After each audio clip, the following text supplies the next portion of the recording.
This week I've been doing some meditation and reflection on the Bible character Nimrod.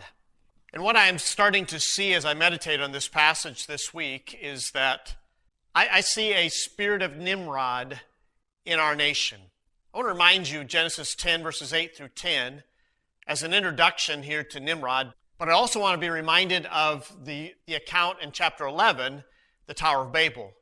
Genesis 10 verses 8 through 10 says, "And Cush begat Nimrod, and he began to be a mighty one in the earth. He was a mighty hunter," notice, "before the Lord, not for the Lord." So we see here that he's a mighty one in the earth. He became a very tyrannical ruler. And notice it says he was a mighty hunter before the Lord, in brazen defiance of the Lord. Wherefore it is said, even as Nimrod, the mighty hunter before the Lord. The beginning of his kingdom was Babel, and Erech, and Akkad, and Calneh in the land of Shinar. Also chapter 11, verses 1 through 7, so we have the account here of the Tower of Babel. Many believe that Nimrod had a part in the leadership of this rebellion against God. Genesis 11, verse 1, "And the whole earth was of one language, of one speech, and it came to pass as they journeyed," notice they journeyed, "from the east, that they found a plain in the land of Shinar, and they dwelt there." Notice the unity here, this unity in opposition to God. And I remind you that I've mentioned before that I believe Donald Trump, as a member of the World Economic Forum, I believe that Donald Trump is a part of this global beastly system that we see mentioned and explained for us in Revelation chapter 13. But notice this unified effort here. What I think is also interesting is the whole earth was of one language and of one speech. I think it's very significant that in these last days, the devil is using the English language to unify people around the world. So we think about somebody in China or Japan or various countries around the world. They will speak their national language, but they will also be able to speak English as an international language. One language, it says they journeyed from the east. They found a plain in the land of Shinar, and they dwelt there. And they said one to another, "Go to, let us make brick and burn them thoroughly." And they had brick for stone, and slime had they for mortar. And they said, "Go to, let us." Notice again this unified rebellion against what God said about spreading throughout the earth. And they said, "Go to, let us build us a city and a tower whose top may reach unto heaven. And let us make us a name, that lest we be scattered abroad upon the face of the whole earth. And the Lord came down to see the city and the tower, which the children of men builded. And the Lord said, Behold, the people is one." This unified rebellion against God. It's very similar to what Psalm 2 talks about. And they have all one language. And this they begin to do. And now nothing will be restrained from them, which they have imagined to do. "Go to, let us go down." Notice God's unified effort, the triune Godhead. "Let us go down and there confound their language, that they may not understand one another's speech." So the triune Godhead in opposition against this unified world global system. "So the Lord scattered them abroad from thence upon the face of all the earth, which he had commanded Noah to do, and they left off to build the city. Therefore is the name of it called Babel, because the Lord did there confound the language of all the earth. And from thence did the Lord scatter them abroad upon the face of all the earth." One of the first things I noticed here, I'm going to deal with this one because it's the shorter point that I'm going to make in this study. First of all, I see that Nimrod was a city builder. More than one city is mentioned here as far as Nimrod's kingdom. Verse 10, the beginning of his kingdom was Babel, and Erech, and Akkad, and Calneh in the land of Shinar. At this point, I want to remind you what Donald Trump said as he campaigned for a second term as president. This was announced 2 years ago, if I remember correctly, in what he called freedom cities. Past generations of Americans pursued big dreams and daring projects that once seemed absolutely impossible. They pushed across an unsettled continent and built new cities in the wild frontier. They transformed American life with the interstate highway system. Magnificent it was. And they launched a vast network of satellites into orbit all around the earth. But today, our country has lost its boldness. Under my leadership, we will get it back in a very big way. If you look at just 3 years ago, what we were doing was unthinkable. How good it was, how great it was for our country. Our objective will be a quantum leap in the American standard of living. That's what will happen. Here are just a few of the ways we can do it. Almost 1/3 of the landmass of the United States is owned by the federal government, with just a very, very small portion of that land, just a fraction, 1/2 of 1%. Would you believe that? We should hold a contest to charter up to 10 new cities and award them to the best proposals for development. In other words, we'll actually build new cities in our country again. These freedom cities will reopen the frontier, reignite American imagination, and give hundreds of thousands of young people and other people, all hardworking families, a new shot at home ownership and, in fact, the American dream. Another big opportunity is in transportation. Dozens of major companies in the United States and China are racing to develop vertical takeoff and landing vehicles for families and individuals. Just as the United States led the automotive revolution in the last century, I want to ensure that America, not China, leads this revolution in air mobility. These breakthroughs can transform commerce, bring a giant infusion of wealth into rural America, and connect families and our country in new ways. Likewise, through our Strategic National Manufacturing Initiative, which is going to be very big and very, very successful, we will turn forgotten communities into hives of industry, producing the goods we will no longer import from China.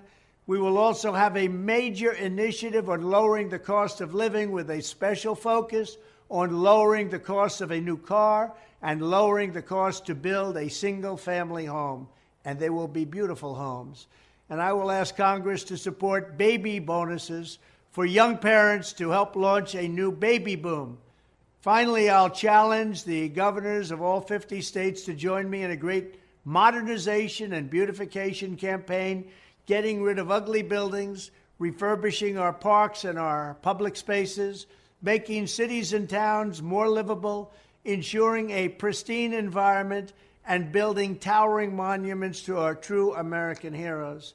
Very importantly, I will also make sure all of these new places are safe. We love and cherish our police. They will do the job the way they have to. It is time to start talking about greatness for our country again. I will dramatically increase living standards and build a future that brings our country together through excitement, opportunity, and success. Thank you very much. Please take note of what he said about the police in these freedom cities. I'll have more about that later.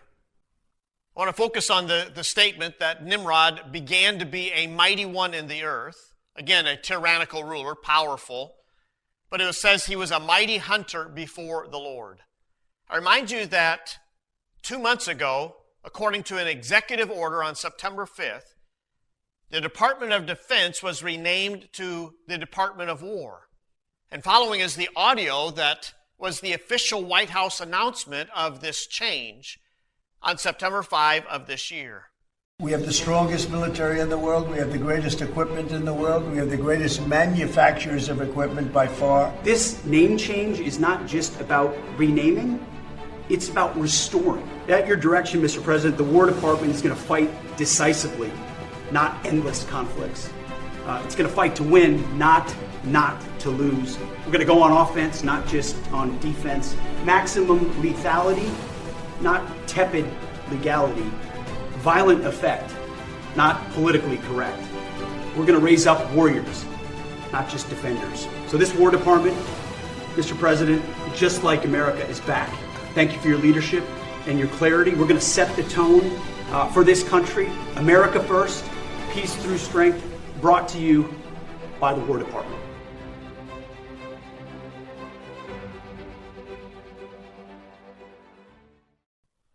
After this change, the official website of the government was changed to war.gov, and the title Department of War was actually used from 1789 to 1947. That name was changed with the National Security Act of 1947. Now, when we think about this name change, the name the Department of Defense has actually been inaccurate, because the United States has almost constantly been at war since World War II. It has not been the Defense Department. It has been the Department of War. Donald Trump said that the name, the Department of Defense, was actually woke, and he wanted to send a message of victory and strength. I think it's important for us to take note of the fact that when it was called the Department of War decades ago, Congress was actually the one declaring war, not the president by executive order. I think it's very important also for us to understand what our founding fathers emphasized as they were opposed to a standing army, a standing military force.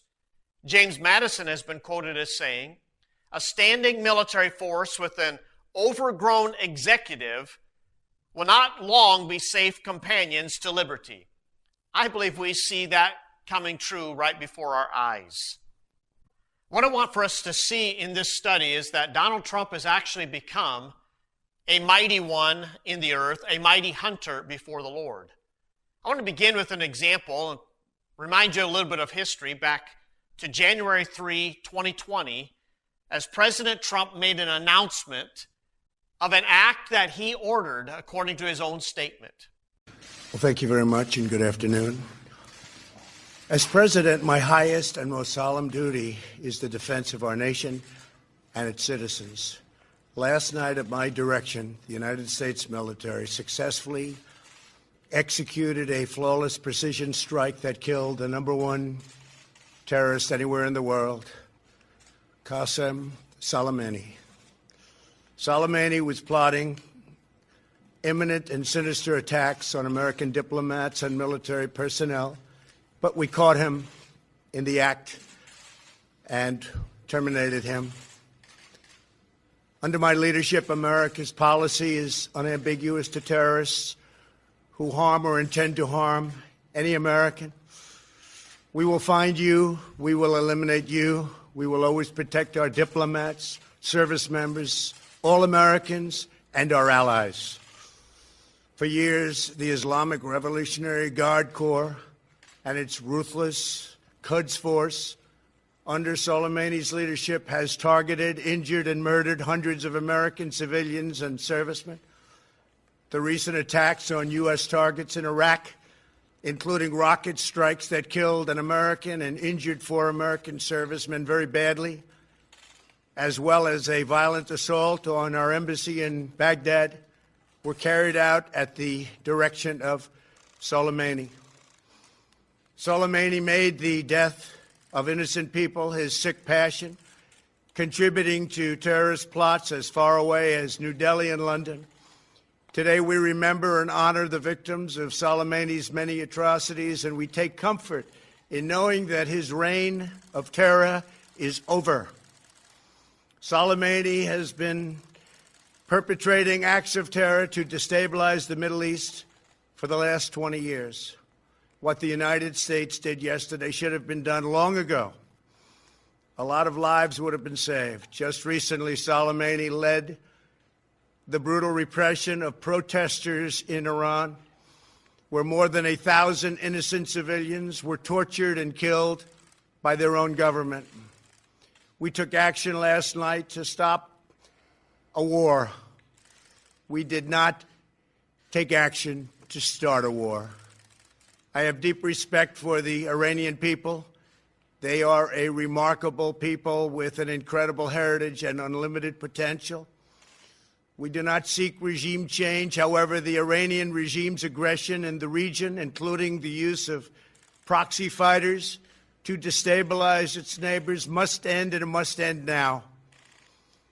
The future belongs to the people of Iran those who seek peaceful coexistence and cooperation, not the terrorist warlords who plunder their nation to finance bloodshed abroad. The United States has the best military by far anywhere in the world. We have the best intelligence in the world.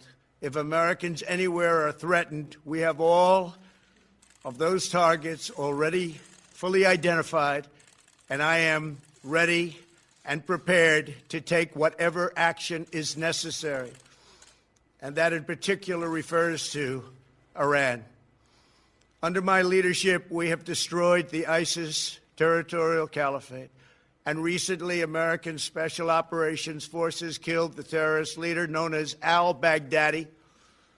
The world is a safer place without these monsters. America will always pursue the interests of good people, great souls, while seeking peace, harmony, and friendship with all of the nations of the world. Thank you. God bless you. God bless our great military, and God bless the United States of America. Thank you very much. Thank you. Mr. President, you say you do this. Thank you. Let's go. In case somebody listening to this does not see a problem with our president ordering the assassination of a military leader in another nation, I want for us to keep some things in mind. First of all, remember that the Iraqi prime minister claimed that Soleimani was on a peace mission involving negotiations between Iran and Saudi Arabia when he was assassinated. That brings some questions to my mind. The United States does not want an alliance between Iran and Saudi Arabia. Second of all, I want you to think about something else.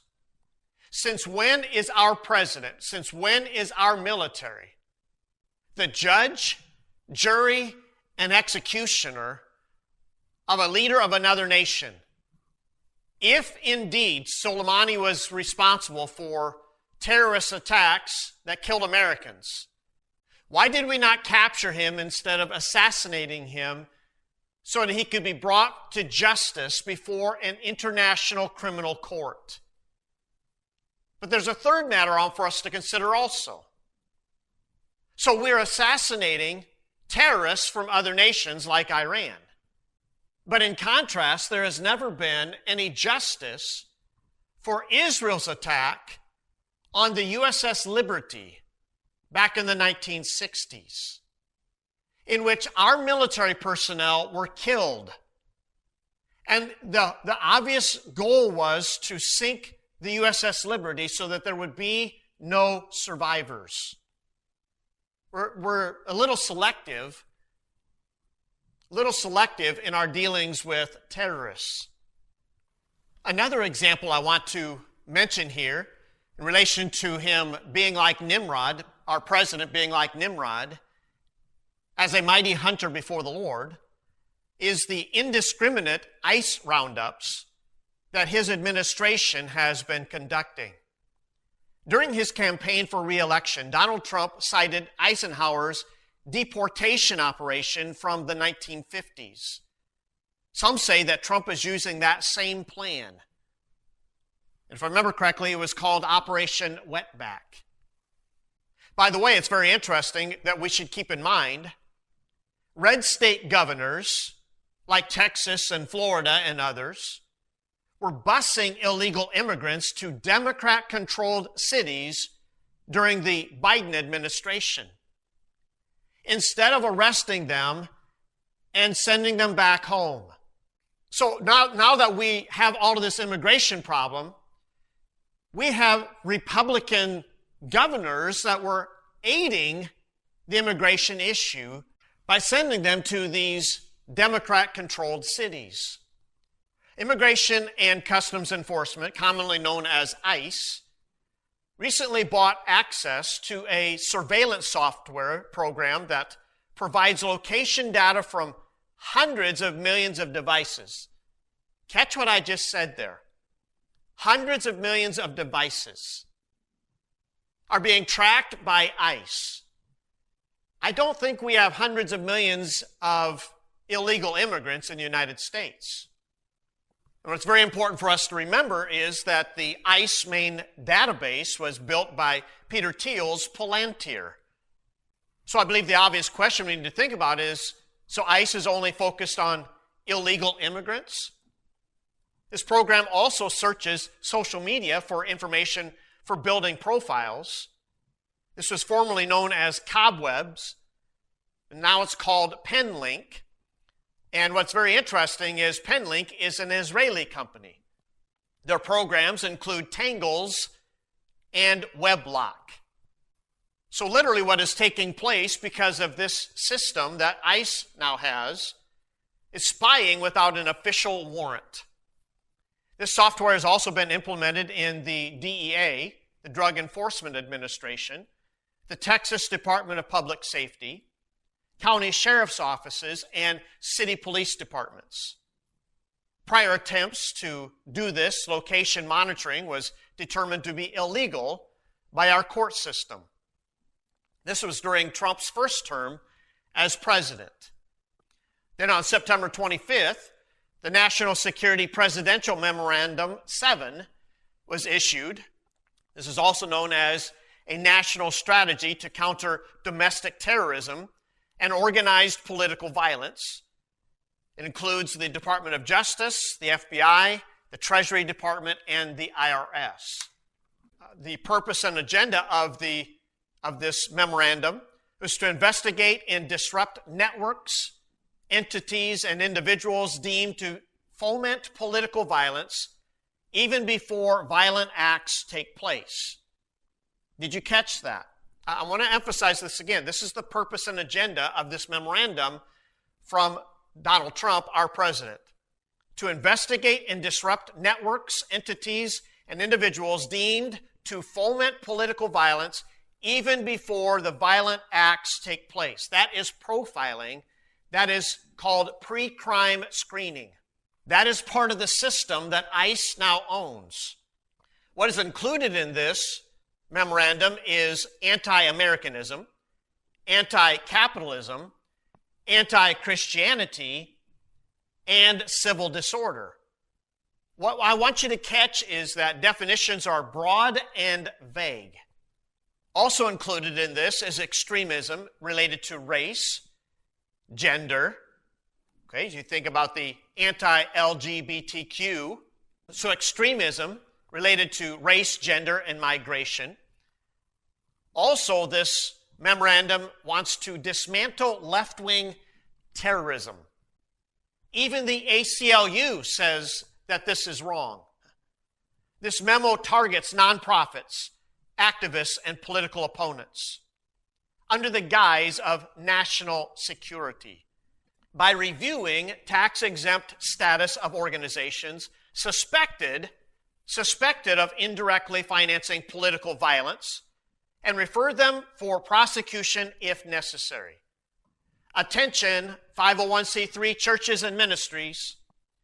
If you are deemed anti-Semitic because you are guilty of blood libel for simply reading the gospel accounts about the part that the Jewish leaders had in crucifying our Savior, you will, first of all, lose your tax-exempt status. Second of all, you will be referred for prosecution. So much for Christian Zionists who preach the gospel being given a pass because they're supporters of Israel. If you continue preaching the gospel, if you continue reading the gospel accounts, you will be losing your tax-exempt status. I believe it's important for you to begin the process, if you've not already done so, of becoming tax immune, of unincorporating your church, of not placing the church of the Lord Jesus Christ under the state. That's the September 25th National Security Presidential Memorandum 7. That's what's behind all of that, and I believe that's what we're heading toward as a nation. With that said, welcome to the prison state. I want you to listen to a statement made by Tom Homan, Donald Trump's border czar. This was a statement that he made back in July about the time of the big, beautiful bill passing, being signed into law by Donald Trump, if I remember correctly, on Independence Day. The media's been hitting me up lately. Well, Holman's lying. They're not arresting just criminals and public safety threats. They're arresting non-criminals. What they're afraid to tell you is, yeah, they're in the country illegally, so they're on the table too.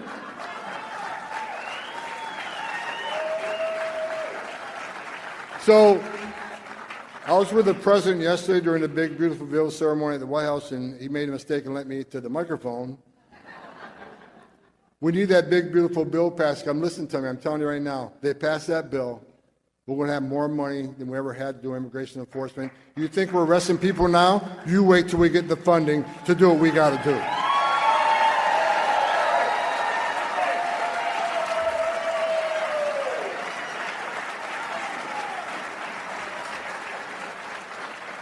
And so when we get that funding, we can put more agents on the field, right? Because we need the money.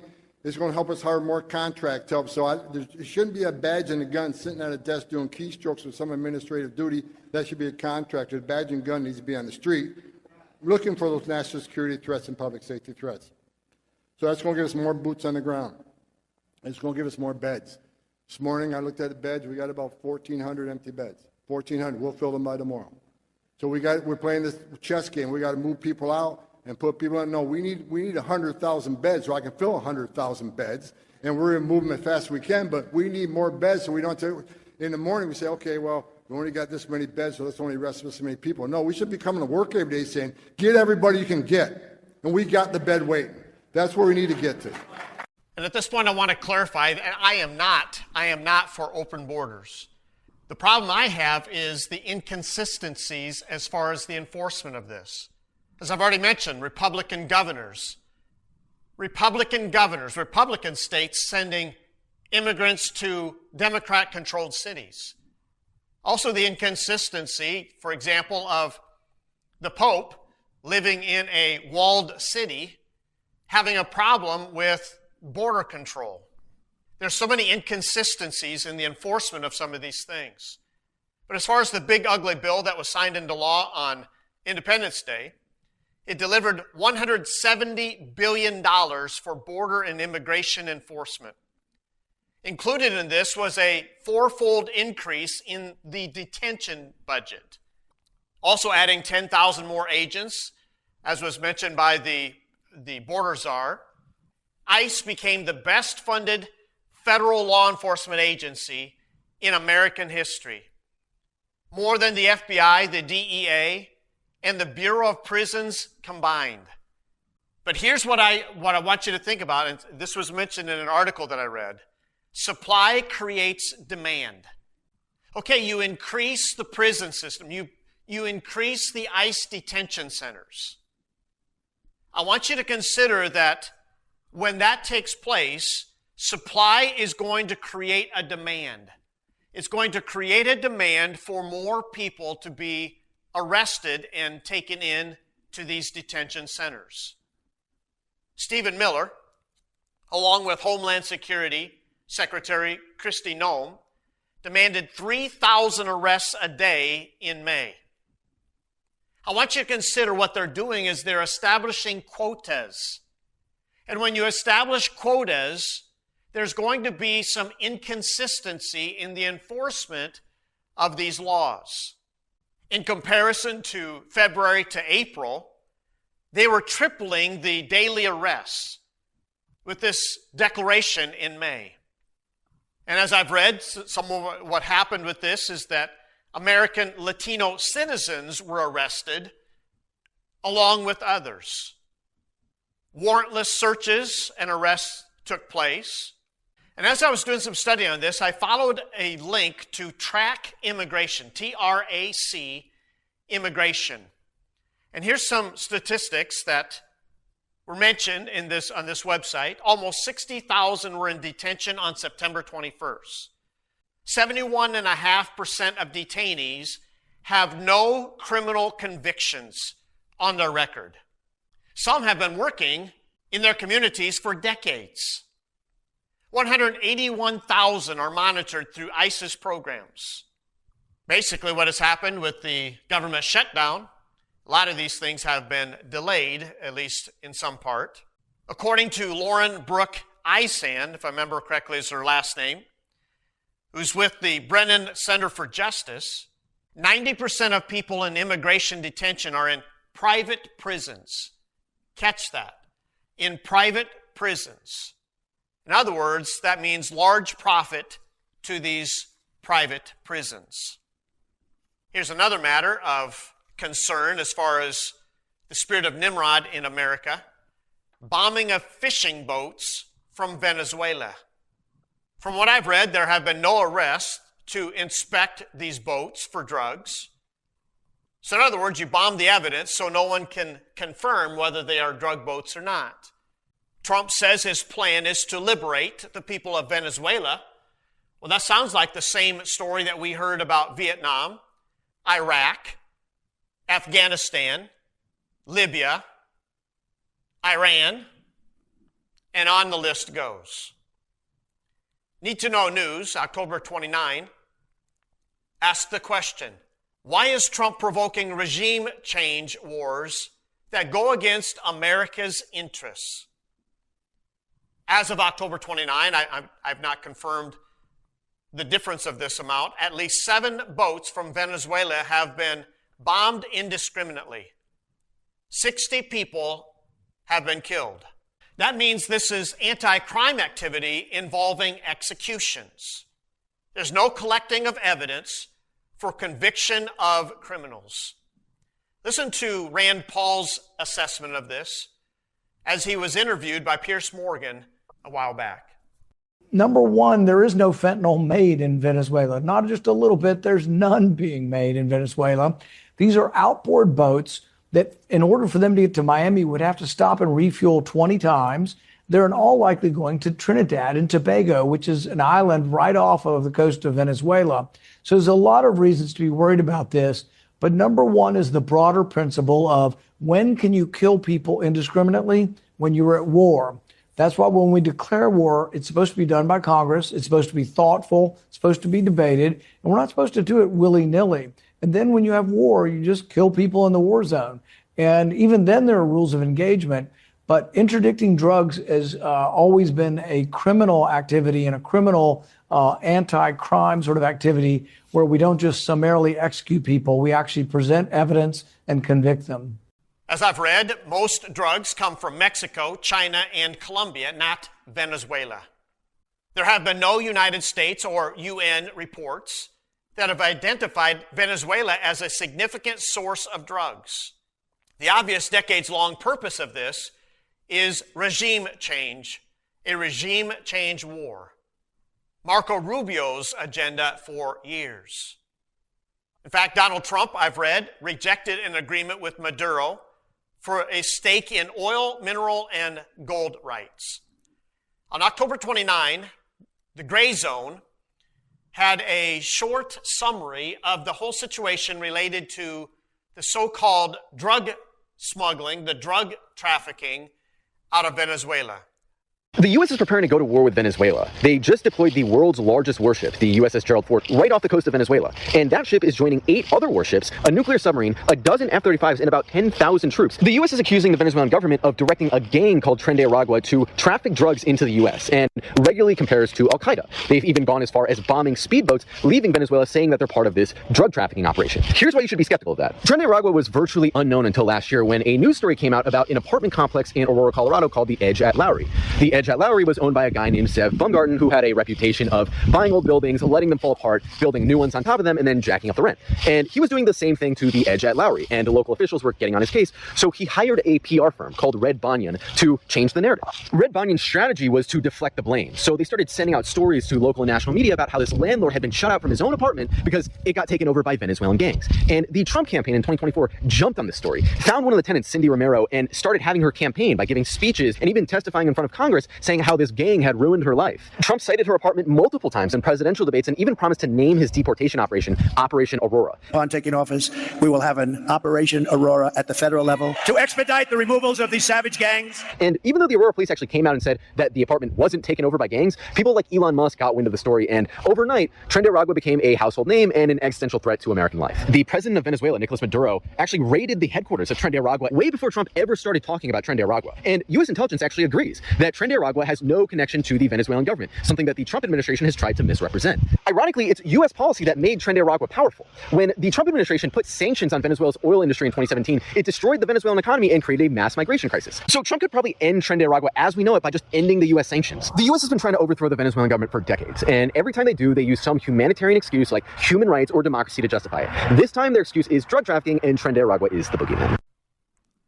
An interesting side note in all of this related to Venezuela is the activist Maria Corina Machado, who, by the way, won the 2025 Nobel Peace Prize instead of the peace president, Donald Trump, who appears to be the replacement for President Maduro if he is removed from office, has expressed support for Israel, pledging a move of the Venezuelan embassy to Jerusalem. Oh, I'm sure that has nothing to do with this regime change agenda.